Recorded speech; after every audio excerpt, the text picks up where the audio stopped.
Welcome everyone to another live stream. Our trusty T2 developer Notech notified me that actually the Intel Arc graphic does not work out of the box in current stable release Linux. That apparently should change with Linux scheduled for, is it 6.2 or so? Sometime later. So the question for me is, should we just enable it? I got the info that with that force enabled, it works, at least so far, with acceleration. And so they just have not allow listed that, or actually they have disallow listed this, requires forced probe here. That is a patch that is going to Linux next eventually. I'm not sure if it makes it into 6.1, maybe that is only 6.2.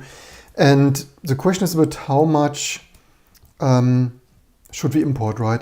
Usually we try to, with our just raw, except where broken stuff doesn't work and needs patching, whether it's AMD P-State or Seagate hard drives or Samsung SSDs, we patch everything, or P3, SG Octane, you name it, or unmatched RISC-V, right, RDNA2, previous video.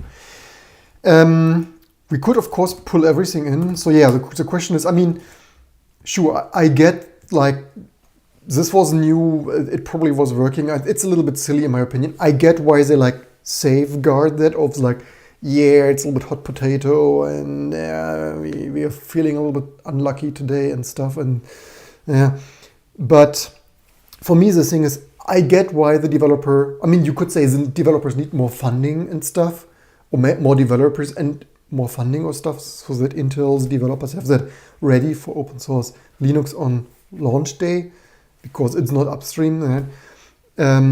However, for user, it's super frustrating, right? I know that from my own experience, it's nothing worse.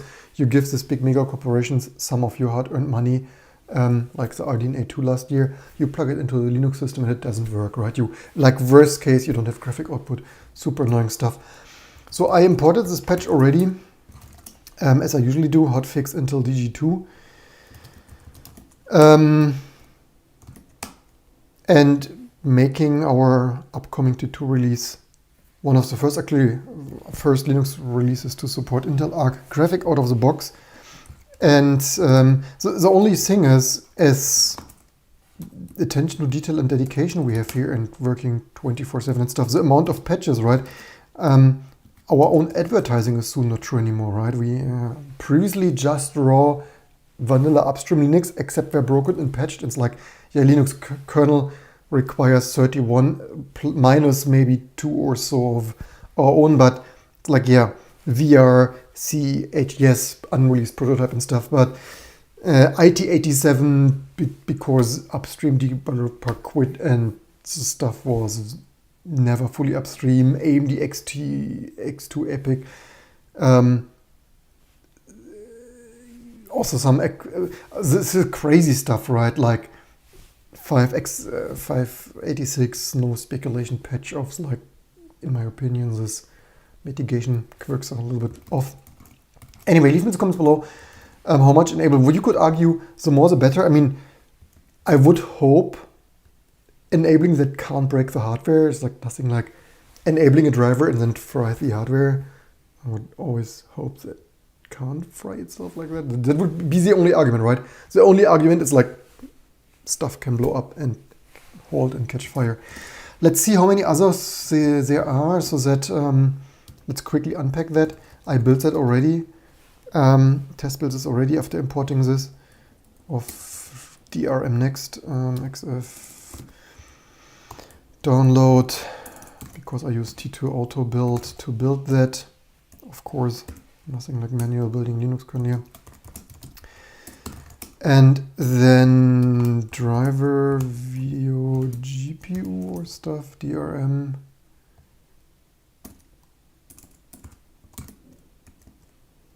Hello, drivers. Oh, drivers, GPU.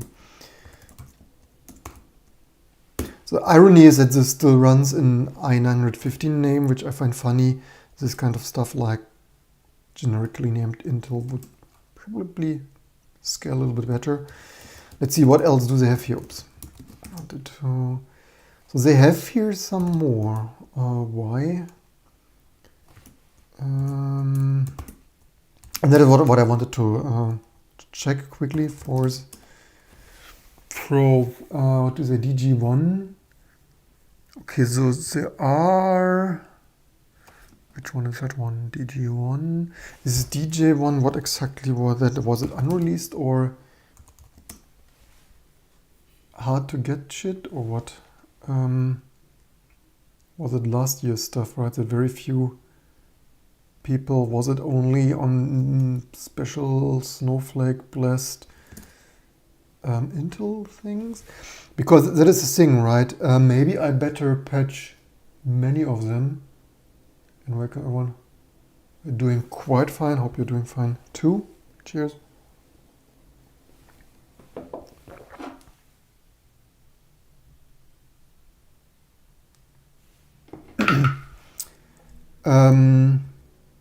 What else do we have here? Force Probe 1 features DJ2 info. Why is this Intel device info? So the problem is, what even is used here? Is it a shared struct used for all? Okay, so this is not patched. ATS DG2 features. What is ATS? Or is it ATS mobile? DG2 info, DG2 features display. Or is it some, I need to Google this shit. ATS, Arctic Sound, data center. Okay, maybe that, so that's maybe data center. I mean, probably not running into that anytime soon. What do they have here? PVC.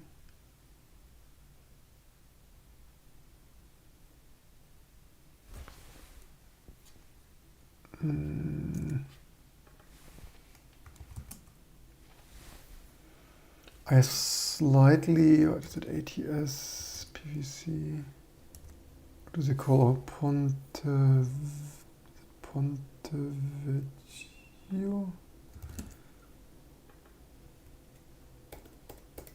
Nothing like doing hardware research.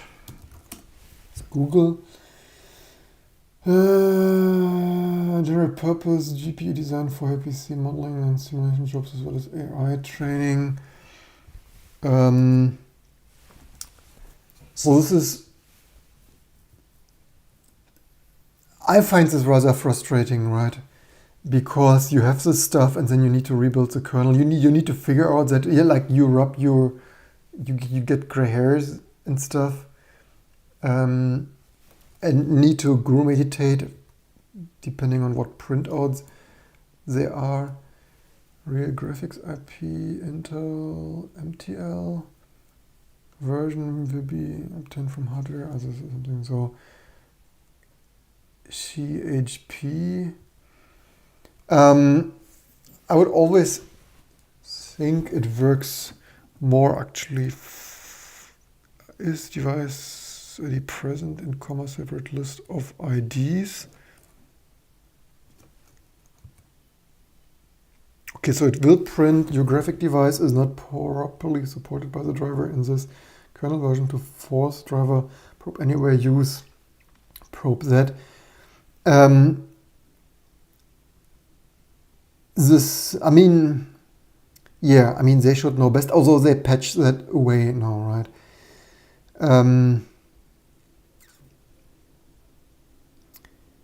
I kind of wonder if we should just allow, I mean, not properly supported is, I mean, in an ideal world, I would always hope for perfect drivers and stuff and shit just freaking working. Also, in my opinion, drivers, I said this a couple of times, I would actually prefer if drivers would have a more universal interface, think silicon graphics, OpenGL in hardware. Also, I understand certainly today's Vulkan and shader compute stuff is way different than OpenGL and SGI's OpenGL and hardware stuff like Odyssey, vPro. But like if this would be like AC97 sound and stuff, like all the graphic hardware would share some like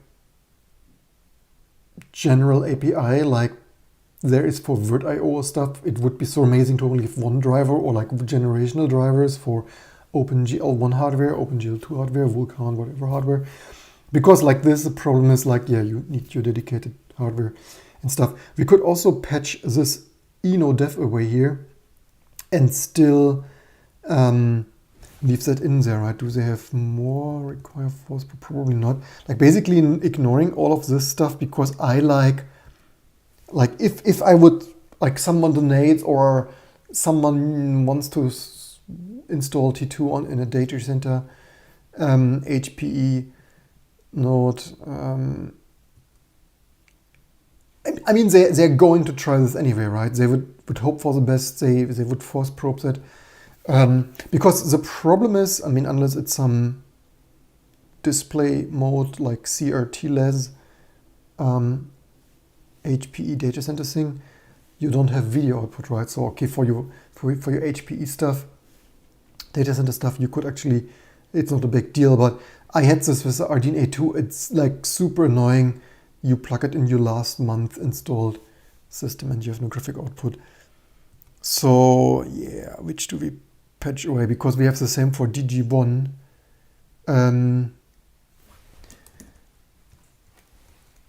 So if someone wants to donate this stuff, like maybe from Intel, then I would have hardware to test. Battle of the Weakling GPU. So what is the marketing name for this thing?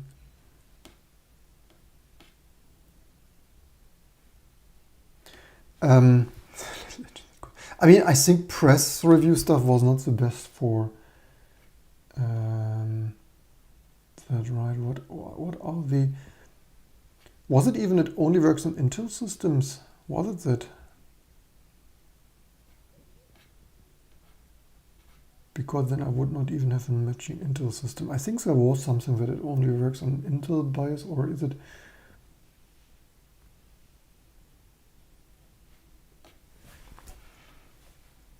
Yeah.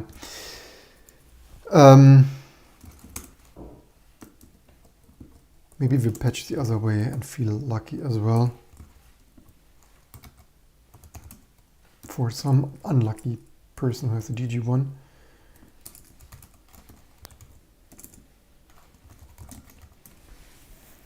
So that would be DG1.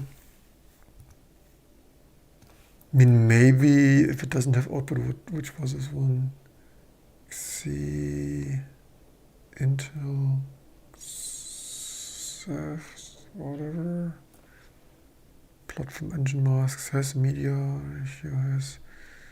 Okay, so this probably doesn't have a display, so it's probably some HPE stuff, data center stuff. Which one was it? DG2 display transcoder. DG2 features. Where do they have?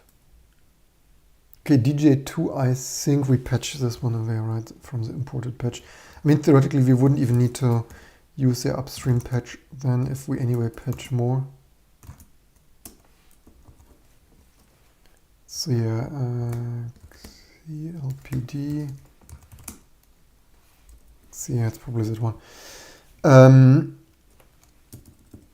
So here, it's funny how also even style, right? I mean, so many people review this, and when I send something in, but this style and that style, I noticed already here. So this display is 0 initialized, right? And here, I just look, I mean, it's of course a nothing burger of like YOLO, whatever, not important, but I just look here like 4 or 5 minutes and I see already inconsistency of why do you explicitly initialize this if, yeah, not having an explicit 0 in there. Should be the same as far as I remember. Anyway, they use the other style in the other one. So,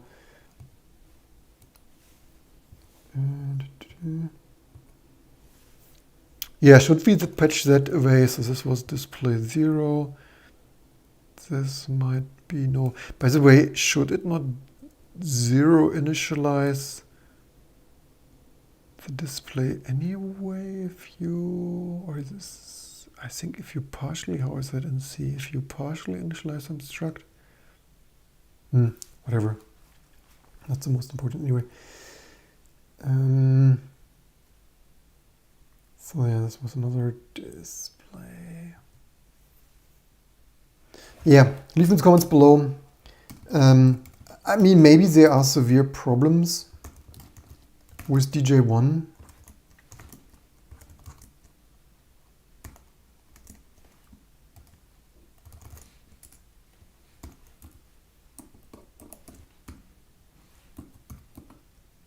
But leave in the comments below. So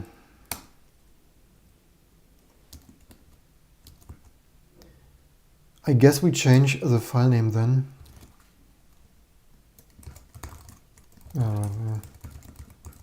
What is up with Control C? Why is Control C sometimes blocked, you know?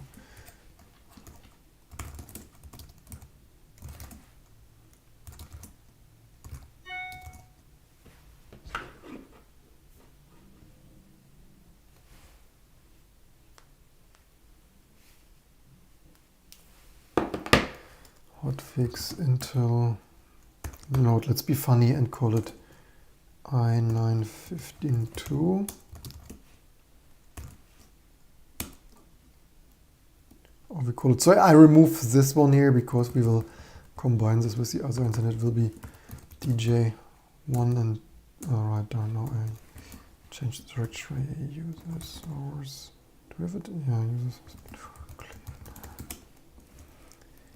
Because now it's two of those, then of course like that. Yeah, leave in the comments below how amazing you find this. Even more amazing would be, in my opinion, binary compatible kernel interfaces, right? That you can like install one driver and use it too.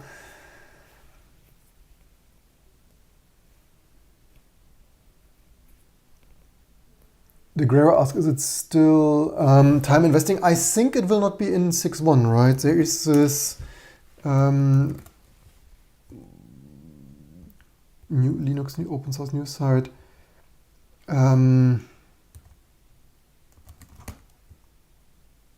Is it not 6.2? What was it? Do they call it DJ2?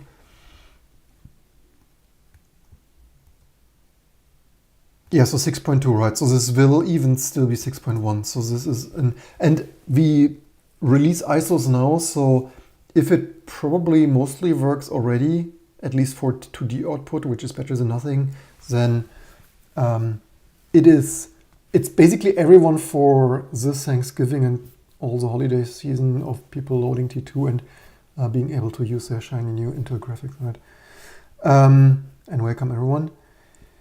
So, and the Graver got there. So you probably had to, do you run this force probe or, and by the way, if you have any patches to share, which patch for 6.1? You mean you have additional?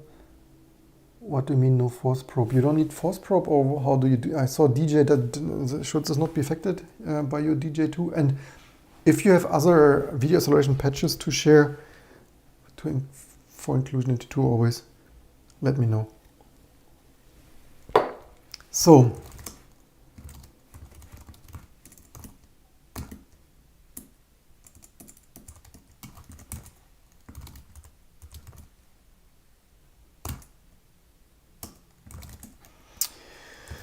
I guess we could maybe see if that hopefully applies. So how does it work for you? Should your DJ2 not be covered by the same force probe condition, and or what other stuff do you do? Or do you patch it away, or do you run another DRM next git? Okay, all this stuff applies. So far so good. And so Linux.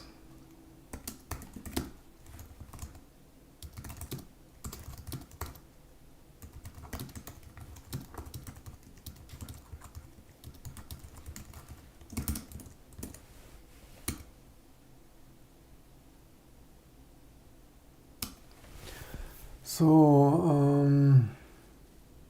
no force patch, no force probe, and video selected working by backhacking Intel's DRM.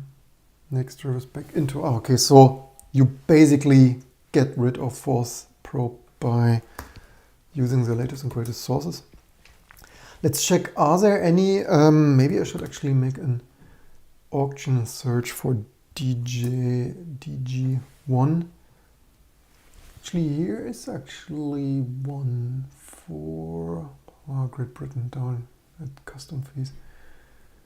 114 euro equivalent.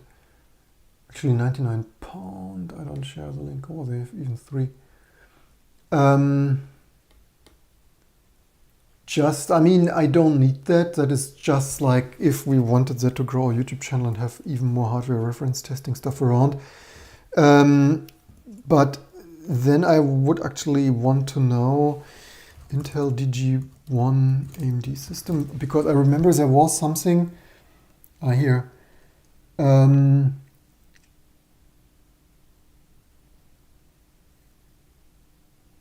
So because there was something that, was it only for OEMs? AMD motherboard, initially they wanted DJ2, ever pricing ability is still a problem even in China. So instead brought a DJ1, the first custom Intel GPU, Xi architecture, cut down version.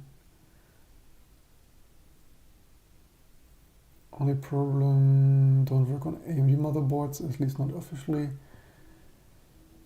Boots the system, UEFI, GCSM disabled. This means that the system boots from integrated GPU, still output signals through the, but can still output the signals through DJ1's HDMI port. Interesting.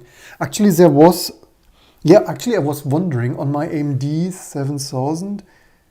I was wondering that there must be some functionality of that, because when I recently plugged in a X480, I was wondering that I think it had video output on both the integrated graphics and the, did I say X? I mean, what is it called? It Radeon 480.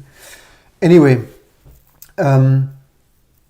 slightly wondering what kind of EFI API protocol they have there.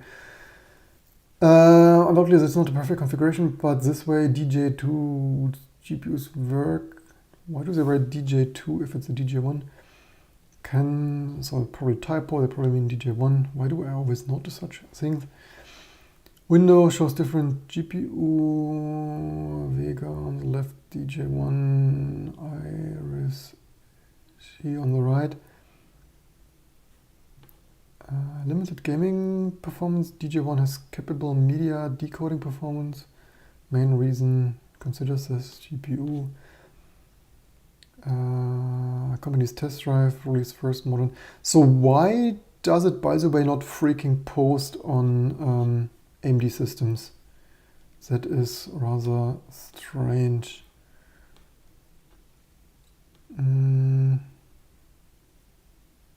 Is it the same here? It sounds different. Do they have a CPU ID in there and error out, or what? Can I check that on the VRCHA? Because the VRCHA can be set to emulate the CPU ID of another Intel CPU. Those machines have to feature particular BIOS to work with DJ. Okay, so maybe it's not a CPU ID, maybe they really need some strange blessed BIOS bullshit code. But that specific BIOS is only needed to boot the system up when the board serves primary graphic adapter. I mean, I wonder if I can plug that into my unmatched RISC-V desktop here, where I don't have post anyway, and it would then work in Linux. It's still possible to use Intel's DG1 as an incompatible platform when installed next to another graphics processor, like for video encoding and stuff. On the hardware side, Only needs to turn off CSM compatible support in a bit to disable legacy. Turn on resizable bar. You need some tweaks to run Intel GPU next to AMD GPU under Linux, but everything works usually stuff works better on that operating system, isn't? Anyway, interesting stuff. What even was the price for this Intel DG1 price? Anyway, that's it for this video. Leave in the comments below how many quirks and features, hot fixes and enablement patches we should have in there. Highest end DJ1 based GPU costs around 110, while the low profile model is 90. So that particular £90 price is not particularly outstanding. Yeah, £66. So given they sell it for 99 or so pounds on eBay, that does not look like the best deal. Maybe I should make a price offer of 66. Anyway, that's it then for did I commit this? I committed that. That's it then for this video. I hope you enjoy your latest and greatest Intel Arc GPU with the best Linux distribution. I hope you learned something, especially that there you can never have enough force probe and hardware enablement patches in your Linux distribution for everything, because we love our stuff just working. TM. Maybe one last. Maybe we check here with not a paid advertisement, but just do they find? Darn it! All I wanted was the DJ1 and all of them. Let's see if they even freaking can we find that. Okay, apparently we get everything, but we wanted. Anyway, see you next time then for more fun stuff to come.